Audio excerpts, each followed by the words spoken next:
안녕하십니까. 감사합니다. 윤창용 목사입니다. 한 주간 동안 잘 지내셨습니까? 네.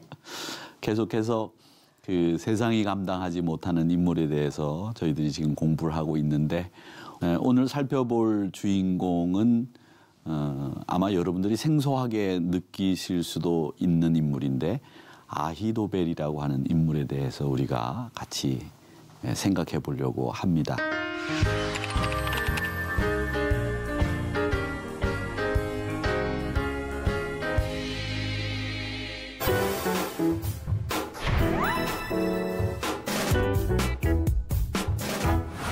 오늘의 말씀입니다.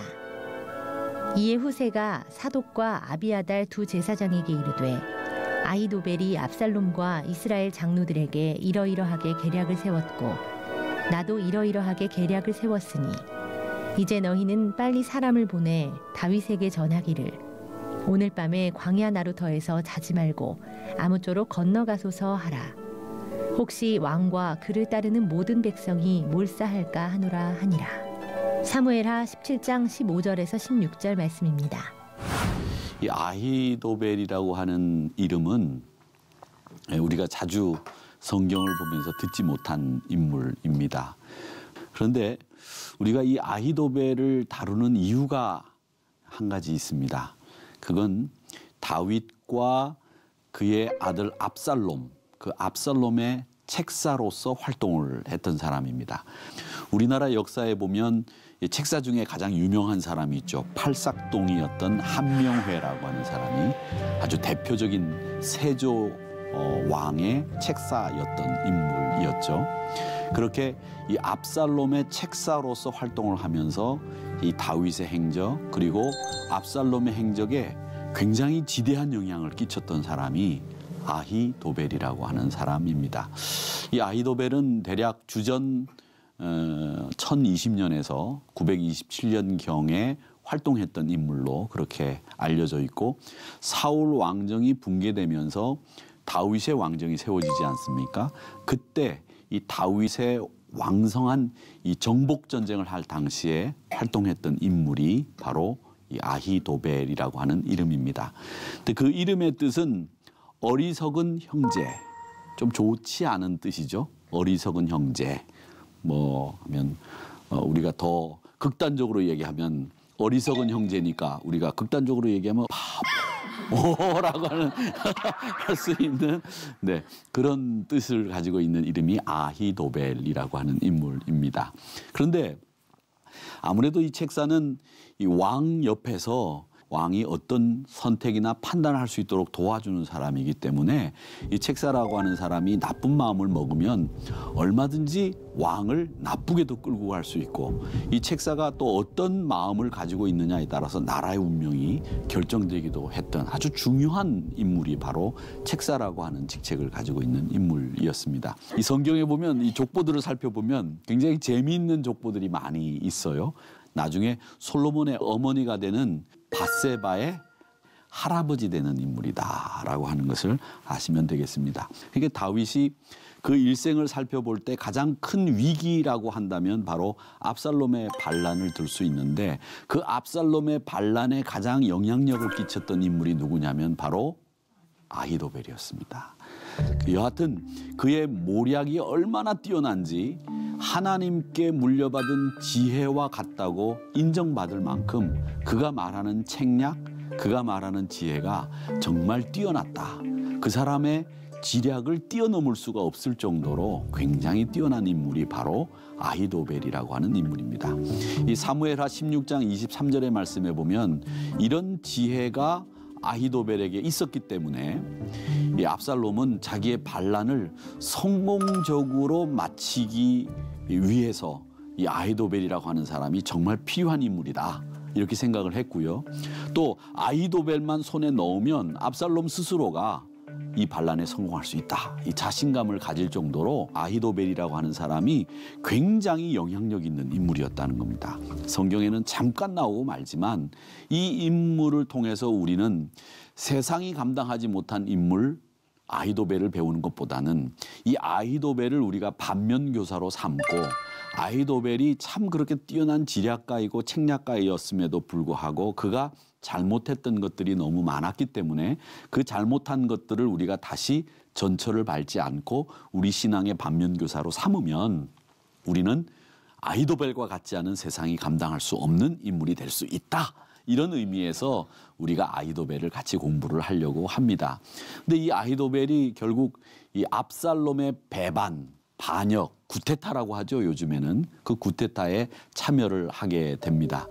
이 참여를 하게 되는데 아히도벨이 왜 압살롬의 구테타에 참여를 하게 됐을까? 여기에 대해서 우리가 한번 생각을 해봐야 되는데 성경에 보면 아히도벨이 왜 구테타에 참여했는지에 대해서는 얘기를 하지 않고 있습니다. 얘기를 하진 않아요.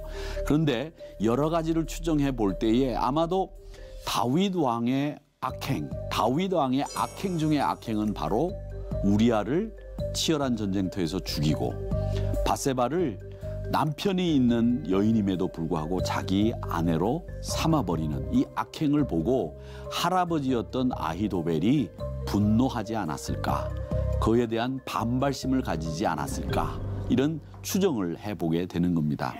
그래서 아히도벨은 압살롬이 내 구테타에 동참을 하겠느냐 이렇게 제안을 하니까 재빠르게 마음을 바꾸고 변심을 해서 다윗을 배반하고 압살롬의 진영으로 투항을 해서 같이 이 압살롬의 구테타에 동참을 하게 됩니다. 이 압살롬과 이 아히도벨은 각자가 품고 있었던 다윗에 대한 반감, 이 반감이 결국은 이 다윗에게 반기를 들게 만들었다는 거죠. 압살롬은 아주 특출하고 정말 기가 막힌 왕자 수업을 받고 있는 왕권을 이룰 수 있는 왕통을 이룰 수 있는 정말 훌륭한 왕감이었습니다. 왕감이었는데 그가 자기 누이를 암논이 그렇게 추행을 하고 자기 욕심을 채운 다음에 버린 것에 대해서 아버지 다윗이 그걸 공평하게 처리하지 못한 것에 대한 반발을 가지고 있었다는 겁니다. 그리고 그 반발을 이 구테타로 표현을 하게 되는 거죠. 그러니까 이런 압살롬의 반발과 아버지에 대한 그 반감, 그리고 아히도벨은 자기 손녀인 이 밧세바를 다윗이 그렇게 추행을 하고 손주 사위를, 손녀 사위가 되겠죠. 우리아가. 그 우리아를 치열한 전쟁터에서 나가서 죽게 만들었던 거기에 대한 반발, 이런 것들 때문에 결국 둘이 뜻을 합해서 다윗에 대하여 반감을 가지고 구테타를 일으키게 만들었다라고 하는 겁니다. 그러나 우리가 여기서 한번 생각해 보아야 될 것은, 여러분, 우리의 감정이 먼저냐, 하나님의 뜻이 우선이냐, 이렇게 이야기를 했을 때 우리 믿음의 사람들은 항상 내 감정보다도 하나님의 뜻을 우선시하는 이런 신앙의 자세와 생활 자세가 우리에게 필요하다는 것을 이 아히도벨을 통해서 배우게 되는 겁니다. 그러니까 믿음의 사람들은 내 감정이 비록 반발도 생기고 앙심도 품을 그럴 상황이 온다고 할지라도 하나님의 뜻이 어디 있다라고 하는 것을 여러분들이 알게 되신다고 한다면 그 하나님의 뜻을 우선 쫓아가는 것이 우리에게 필요한 일이지, 우리의 감정을 우선시해서 하나님의 뜻을 저버리는 어리석은 아히도벨과 같은 인물이 돼서는 안 되겠다라고 하는 것을 우리가 이 세상이 감당치 못한 인물 아히도벨, 그 사람을 본받자고 하는 것이 아니라 반면교사로 삼으려고 하는 이유가 바로 그런 겁니다. 하나님께서는 이 다윗 왕가의 지위를 계속 인정해 준다는 약속을 해주셨는데 그걸 망각하고 압살롬의 편을 들어가지고 다윗의 마음을 아프게 했고 경솔하게 이 압살롬의 편에 섰던 것이 바로 아히도벨의 실수였다라고 하는 겁니다. 그리고 이 아히도벨은 압살롬의 편에 서서 이 압살롬에게 또 자기 손녀가 부도덕한 일로 인해서 앙심을 품었는데 자기도 압살롬에게 부도덕한 짓을 저지르게 했습니다. 그 짓이 뭐냐면 그건 아버지 다윗의 후궁들을 백성들 앞에서 간음토록 제한을 한 겁니다. 인륜을 저버리는 일을 하도록 아히도벨이 압살롬을 부추긴 거예요. 당신이 이제 곧 왕이 될 텐데 아버지가 아무것도 아니라는 것을 백성들에게 보여주시오. 그 보여주는 방법이 뭐냐? 아버지 대 후궁을 백성들이 보는 앞에서 범하시오. 이런 말도 안 되는 일을 할 수 있도록 부추긴 사람이 누구였느냐면 아히도벨이었다는 겁니다. 이건 있을 수가 없는 일이죠. 그리고 왕이 그것도 아버지의 후궁들을 백성들이 보는 앞에서 이건 한두 가지가 아닌 이런 패륜적인 일을 할 수 있도록 옆에서 부추겼던 사람이 아히도벨이었다. 그가 머리가 뛰어나고 지략가고 모사였지만 이런 일을 사주한다고 하는 것은 하나님의 뜻과는 정반대되는 길을 가게 했던 압살롬의 구테타를 성공적으로 이루지 못하게 했던 요인도 아니었겠는가. 이런 결정적인 실수를 하게 만들었던 사람이 아히도벨이었다라고 하는 것을 여러분 아시면 되겠습니다. 여러분, 이 복수한다고 하는 거 있잖아요. 이 복수는 우리 몫이 아닙니다. 어떤 영화에 보면 복수는 나의 것, 뭐 이런 영화 제목도 있던데 복수는 우리의 것이 아닙니다. 우리 믿음의 사람은 복수는 하나님의 것입니다. 하나님이 갚아주시는 거예요. 어떤 분들 보면 목사님, 제가 누구에게 돈을 빌려줬는데 그 돈을 어떻게 받을 수 있을까요? 제가 밤에 잠이 안 와요. 제가 어떻게 이 사람을 복수할까요? 뭐 이런 얘기를 하는데 그건 복수가 안 됩니다. 복수가 안 돼요. 그리고 저는 생각할 때 그분도 돈을 빌려갈 때는 얼마나 급했으면 빌려갔겠어요. 빌려준 내가 잘못인 거죠. 그리고 그 사람이 거짓말하는 게 아니라 거짓말은 누가 하느냐면 돈이 하는 겁니다. 그렇기 때문에 여러분 항상 예수 믿는 사람들은 돈을 빌려줄 때에는 준다고 생각하고 빌려주시고 또 그 빌려주는 것이 절대 도움이 되지 않습니다. 절대 도움이 되지 않아요. 괜히 신앙만 깨먹게 되고 괜히 한 사람만 더 버리게 되는 거예요.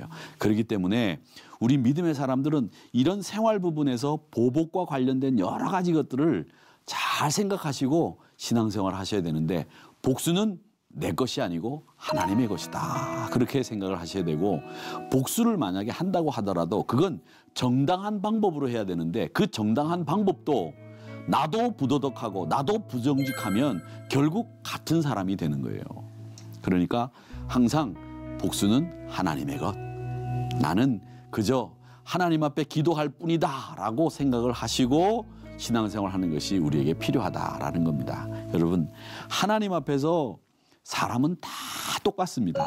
누구나 다 똑같아요. 하나님이 주신 시간 안에서 우리 삶을 살다가 하나님이 오라 하시면 가는 거고 하나님이 주신 우리 삶 속에서 우리가 삶을 영위하다가 하나님 앞에서 공평하게 살다가 가는 겁니다. 어떤 분은 돈이 많다고 하루에 5끼 드시는 분 없어요. 다 똑같이 하루에 3끼를 드시는 거예요. 어떤 분은 잠을 24시간 주무시는 분은 병든 사람이에요. 다 똑같이 잡니다. 그러니까 여러분 우리가 이 세상에 보면 우리가 만든 불평등은 있어도 하나님이 만든 불평등은 없어요. 다 평등하죠. 다 똑같죠. 안 그렇습니까? 아침에 눈 뜨는 것도 똑같죠. 저녁이 되면 잠자는 것도 똑같아요. 그렇죠? 밥 먹는 것도 시간이 되면 어찌나 저도 배고프고 여러분도 배고프고 그렇잖아요? 다 똑같습니다. 평등합니다. 그런데 뭐가 다르냐면 생각하는 게 달라요. 생각하는 게 다른 겁니다. 분명히 차이가 있습니다. 그 생각하는 게 다른데 생각하는 것에 따라서 사람이 달라져요. 달라져요. 어떤 생각을 하느냐에 따라서 그 사람이 달라진다는 거죠. 그러니까 여러분 아히도벨처럼 이 속 좁은 사람, 경솔한 사람 되지 마세요. 늘 제가 말씀드리지만 지도자는요 속이 넓어야 됩니다. 그 속이 넓은 사람들은 말이 적고 듣기를 잘해요. 속이 좁은 사람은 듣기는 안 하고 말은 많이 합니다. 그러니까 이 속 넓은 사람들은 늘 입은 닫혀 있고 마음은 열려 있고 귀도 열려 있는 사람이 이 속이 넓은 사람들이에요. 제가 어릴 때 저희 어머님한테 항상 듣던 말이 있었습니다. 너는 참 속이 좁다. 그래서 내가 왜 속이 좁은지 저는 잘 몰랐어요. 그랬더니 저희 어머님이 저한테 뭐라 그랬냐면 너는 이마가 좁아서 속도 좁다. 그렇게 얘기하셨는데 그 이야기는 저희 어머님이 보실 때 저희가 삼형제인데 삼형제 중에서 제가 제일 욕심꾸러기였던 것 같아요. 제일 양보 안 하고 자기 것만 챙기고 그러니까 어머님이 너는 속이 좁다 그런 얘기를 하셔서 저로 참 많은 생각을 하게 했었는데 지금도 제가 속이 참 좁아요. 그런데 여러분 속이 좁은 건 참 어쩔 수 없는가 봅니다. 근데 다 우리가 속이 좁아요. 다 자기만 생각하고 자기 먹을 것만 생각하고 자기 입을 것만 생각하고 자기만 생각하는 사람들이 바로 우리들입니다. 그런데 하나님은 우리 믿음의 사람들에게 늘 이야기하기를 뭐라고 그러냐면 야, 속 좁은 생각하지 마. 나를 생각해봐. 나는 너희들을 위해서 속 좁은 생각을 했다면 너희들은 이미 다 죽었어. 내가 너희들을 넓게 포용하고 사랑했기 때문에 내 아들도 내주지 않았니? 그러니 너희들도 폭넓게 생각해. 너희들도 속 좁은 사람 되지 마. 그렇게 말씀하신 거예요. 그러니까 십자가는 우리에게 여러 가지 메시지를 던져주는데 그 메시지 중에서 제일 큰 메시지는 뭐라고 생각하느냐 하면 저는 하나님이 우리에게 폭넓은 사람 되라고 좀 속 넓은 사람 되라고 말씀하신 거라고 저는 생각을 합니다. 그러니까 우리 하나님이 우리에게 폭넓게 사랑을 베풀어 주셨고 또 우리에게 외아들 예수 그리스도를 보내주셔서 그 그리스도를 통해서 우리가 생명을 얻지 않았습니까? 그러니까 정말 폭넓게 생각하시는 여러분 되시기를 바랍니다. 항상 우리가 보는 만큼 생각하고 아는 만큼 들리고 아는 만큼 보게 돼 있어요. 그러니까 여러분 폭넓게 생각하시면 여러분의 삶이 더 풍요로워진단 말이죠. 더 풍성해진단 말이죠. 우리 믿음의 사람들은 그렇게 생각해야 되는데 이 아히도벨은 경솔하게 폭좁게 그리고 지혜롭지 못하게 살았기 때문에 비참한 최후를 맞이한 그런 삶으로 인생을 끝납니다. 이제 그것으로 끝나는 게 아닙니다. 그 최후가 어떻게 됐느냐 하면 사무엘하 17장 23절에 보면 그 최후도 스스로 좀 안 된 얘기고 말하기 어렵지만 스스로 자살하는 것으로 그 생을 마감합니다. 이런 것을 보면 이 아히도벨이 얼마나 쓸데없는 자존심을 그리고 얼마나 쓸데없는 그 보복을 하겠다고 하는 마음을 가지고 살았는지를 볼 수 있는 겁니다. 그런 사람은 결국 끝이 그렇게 될 수밖에 없다는 거예요. 그러니까 이런 사태를 우리가 보면서 민감하게 반응했던 이 아히도벨처럼 어리석게 반응하지 마시고 아히도벨이 우리에게 주는 교훈이 뭐냐 그걸 우리가 잘 생각해 봐야 됩니다. 오늘 본문에 보면 후세라고 하는 사람도 등장을 하는데 후세라고 하는 사람도 아히도벨과 같은 모략가예요. 책사예요. 근데 이 모사라고 해서 다 같은 모사가 아닙니다. 앞서 말씀드렸던 이 아히도벨이라고 하는 사람은 어떤 사람이었어요?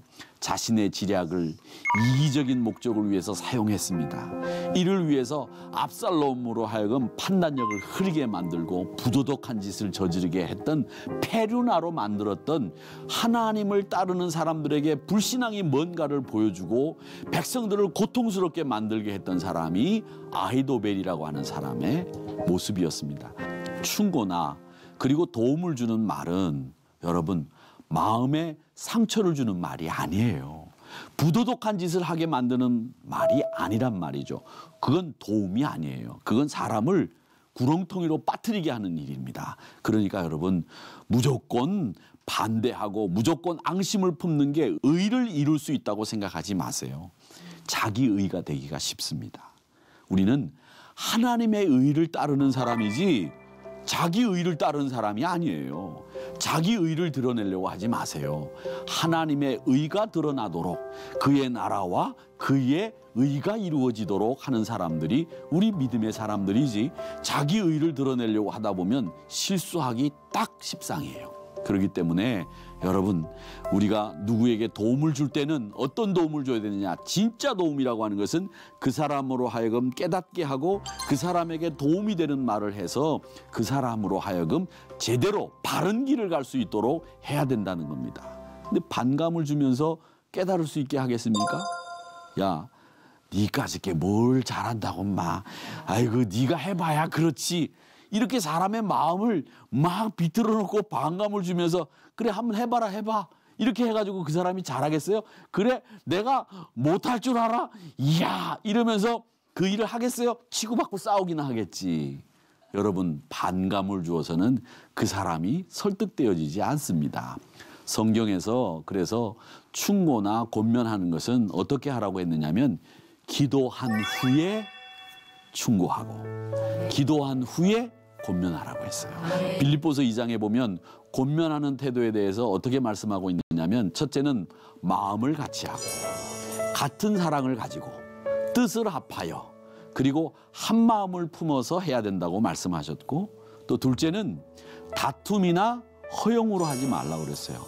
허용이라고 하는 말은 뭐냐면 내가 너한테 야 내가 그래도 내가 너보다 오래 살았으니까 내가 너보다 나이 많으니까 내 말 들어 알았지?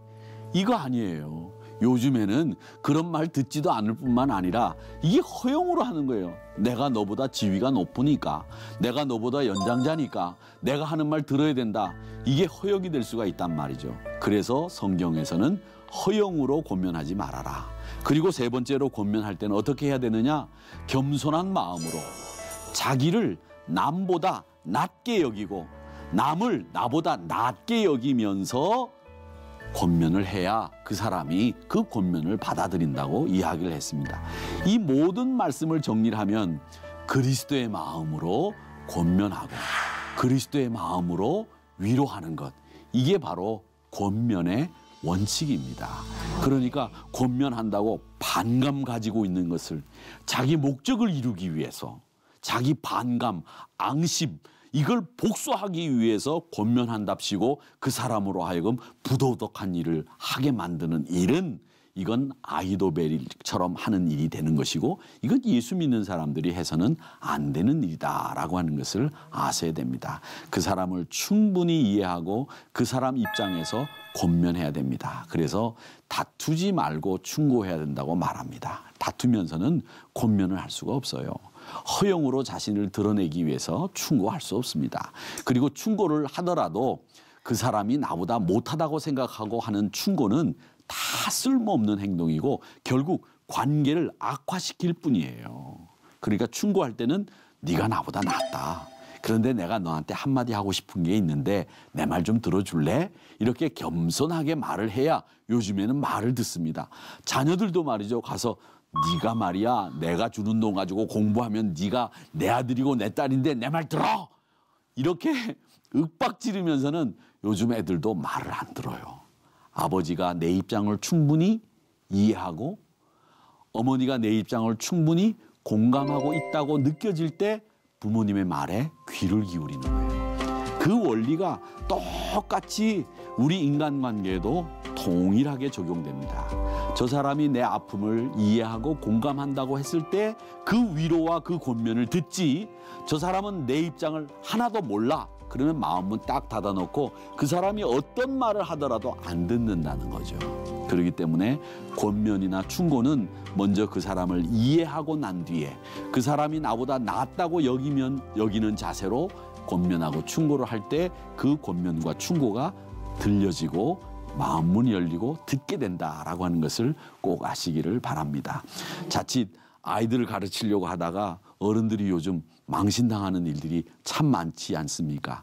이런 경우를 우리가 피해가기 위해서는 빌립보서 이 가르침을 숙지하시고 나보다 낮게 여기고 또 말을 하면서 그 권면과 충고가 받아들여질 확률이 많은 그런 경우는 다 나보다 낮게 여기고 내가 겸손히 그의 마음을 이해하고 공감했을 때에 그 권면이 받아들여진다라고 하는 것을 꼭 아시기를 바랍니다.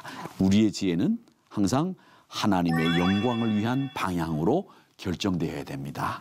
그리고 이웃을 유리하게 만드는데 우리의 지혜와 명석함이 사용되어져야 합니다. 그러니까 여러분 사람을 살리는 세우는 지혜가 되어야 되지 사람을 죽이는 지혜나 명석함이 돼서는 안 된다라고 하는 것을 꼭 기억하시기를 바랍니다. 이 세상이 감당치 못하는 믿음의 사람들은 항상 사람을 세운다, 사람을 살린다 이런 원칙을 가지고 여러분들의 지혜를 잘 활용하시기를 바랍니다. 이 믿음의 주인공들이 바로 여러분들이 되기를 바라고 하나님의 영광을 위해서 사시는 한 주가 되기를 축복합니다. 오늘 강의는 여기서 마치겠습니다. 여러분 고맙습니다. 감사합니다. 감사합니다. 고맙습니다.